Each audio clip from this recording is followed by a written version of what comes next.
everybody, let me ask you something. Have you ever finished a busy month? You know, jobs rolling in, crews staying busy, trucks running all week, but yet at the end of the month, you still feel broke? You wonder, where in the world did all the money go? You know, I've been there. And I've worked with dozens of guys just like you and I. Hardworking, booked solid, and still struggling to make the numbers work. Well, today we're talking about a tool most contractors think they don't need, but they absolutely do. It's called a budget. And I promise it's not just for accountants or big corporations. It's for guys like us who want to take control of their business and finally make some real money. You know, big corporations typically got big because they paid attention to the numbers. So why does budgeting matter? Well, let me break it down. A budget is simply a plan for your money. That's it.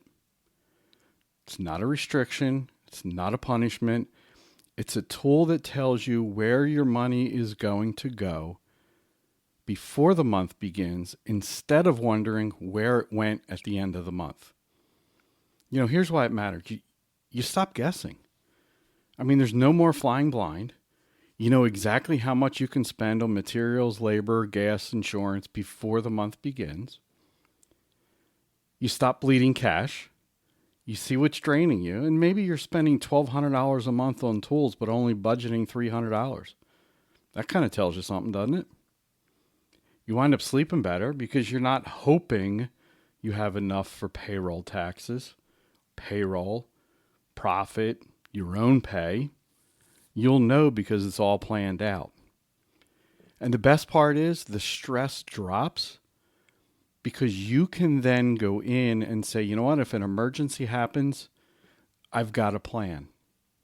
Or worse yet, if the month isn't going the way you had hoped it would go, the way you, dare I say, budgeted that month to go, you can find out sooner and take care of it long before it's an issue. But again, you got to pay attention to numbers, but you have to have the numbers to pay attention to. So what happens if you don't budget? Well, when you don't have a budget, here's what can happen. You say yes to every job, even the ones that lose money. You wind up overspending on materials, and unfortunately, you wind up not paying yourself enough. You forget about taxes, and then come April, wonder where the money's going to come from. Or even quarterly, because realistically, most of us should be paying quarterly taxes. You hire people you can't afford. Things get busy, and you want to get people on the payroll. But you wind up hiring somebody who can fog a mirror, but you really can't afford them because you're not making enough money because you really didn't budget for it to make sure you can afford them. And your prices wind up being based on emotion, not numbers. You know, you wind up saying, this guy's charging this, they're charging this, I'll charge somewhere in the middle. If you don't know your numbers, you could be heavy on the overhead, have too much in the office rent, the trucks, the labor, and whatever they're charging may not cover your overhead, which may be why you're broke at the end of the month. You know, I worked with a handyman named Derek. He had a crew of 3. They were steady, but every month was chaos. They had no plan. He was always blindly robbing Peter to pay Paul. And he was just trying to make things work. He couldn't even pay himself. And we set up a simple monthly budget on a whiteboard, nothing fancy. No spreadsheets, no notes, just a simple monthly budget on a whiteboard. And he saw that he was overpaying on dump fees. Now, I don't know how many of you guys use a dump. I know we used to have a couple of dumpsters. We have a company come in, take the trash, and then we actually had a recycling dumpster. And so once every other week or once a week, depending on how busy we were, they would come in and take the recycle bin and then drop another dumpster off, which was great, except we had a lot of guys trying to dumpster dive in that dumpster. So we wound up having the police doing more checks to make sure that the metal stayed in where the metal was supposed to go. But Derek also found out he had subscriptions he didn't use. He had 2 CRM programs, paying for both of them, but was only using one. And the big thing was, he was not charging nearly enough on the small jobs. People would come ask for, a ceiling fan. Takes about an hour and a half. He was charging a half an hour. Within 90 days, 3 months, he dropped $1,400 in waste, raised his rates 10%, didn't lose a single client, and finally gave himself a paycheck that he could count on. That's quite the turnaround. Now, you don't need QuickBooks or a CPA to budget. There's a very simple way to do it. First thing you need to do is you need to find out your fixed costs. A fixed cost is the bills that hit every month, no matter what. They are the constant bills like the truck payments, insurance payments, contractors' insurance payments, phones, internet, office rent or storage rent, software subscriptions, and your regular salaries. Yours, administrative assistant if you have one, somebody answering the phones, all the stuff that comes in just to keep your doors open. Add them up, and that's what's called monthly overhead. Then you're going to take your variable costs. All right, so here's how to budget. And you don't need to have QuickBooks or you don't need to be a CPA to budget. It's a simple way to budget.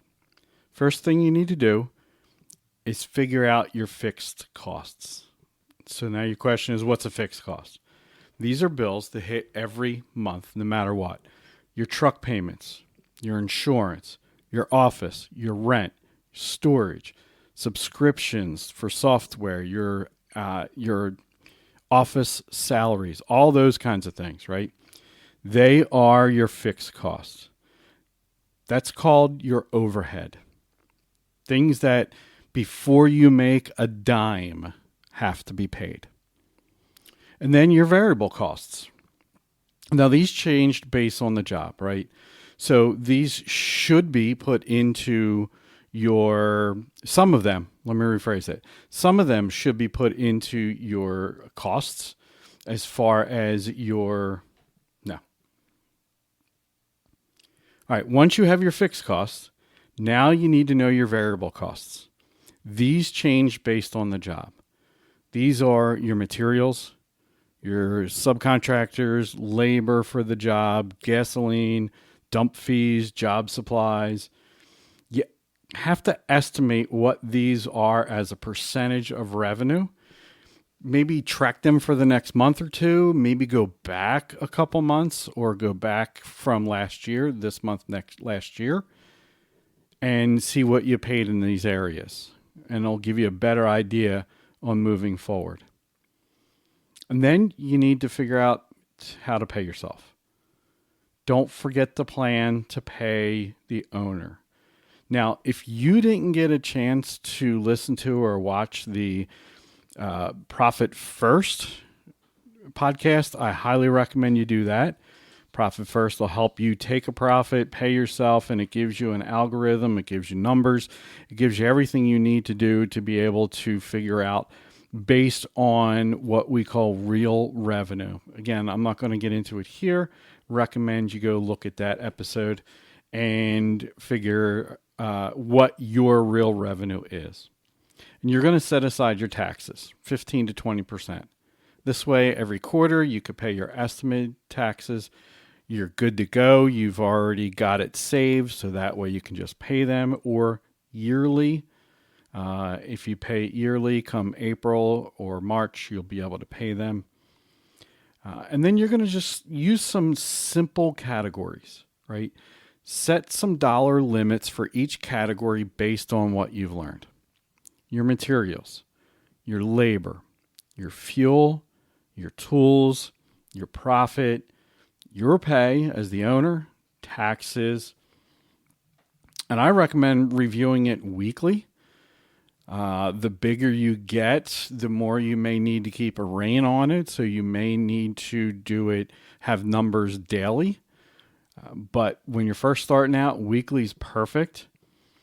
Now, I worked with a guy named Angel. He ran a small electrical business. And for years, he was undercharging just to stay busy. He didn't track his numbers. He didn't budget.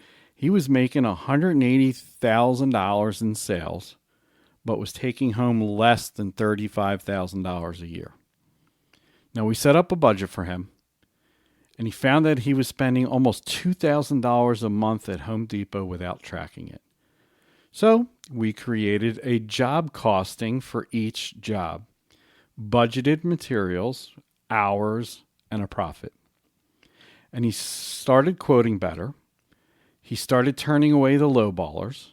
And within 6 months, while making the same $180,000 revenue, but was keeping almost double what he was getting before. All because he had a budget and a plan. So budget isn't about cutting corners. It's about taking control. It's not a straitjacket. It's designed to help you just plain make money. Helps you stop guessing. It shows you where your leaks are. Helps you pay yourself first. Keeps your business from running you. And it doesn't have to be fancy, just consistent. So, hey, budgeting is very simple. You can make it as simple as just putting a couple of categories together.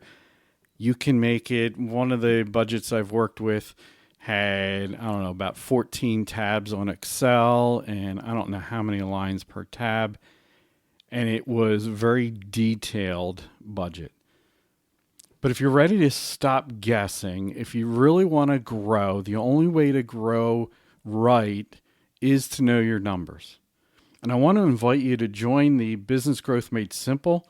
If you want assistance with this, inside we're going to walk you through budgeting with the worksheets, how to price your jobs right, make sure you pay yourself consistency and how to do that, profit planning tools, using real math, trade math, they call it. If you really want to stop guessing and start growing, if you want to make this the rest of this year, the best year you've had, you need to know your numbers. So I want to invite you to join the Business Growth Made Simple program. And inside that, we'll walk you through budgeting with worksheets. We'll walk with you during the budgeting. We'll get together with other entrepreneurs who are walking the same walk. We're going to help you price your jobs right, help you pay yourself consistently, profit planning. We're going to help you with monthly coaching so you stay on track. And it's built for the guys in the trades, the contractors, the handyman, HVAC, the plumbing, landscapers, you name it. It's something that I needed in my business when I had mine before I sold it. I don't know how many people know this, but I had an HVAC business from 2001 to 2019. I grew it and I sold it. And the reason why I sold it was one of them was so I could help other guys grow their businesses to where they want to take it. So if you want to stop working 80 hours a week or you're losing sleep over money, there's a link below, or you can go to genesisbusinessstrategies.com. There should be a link there. And yeah, let's grow this thing to where you want it to go and stop working all those hours. Looking forward to the next of the 5 things. See ya.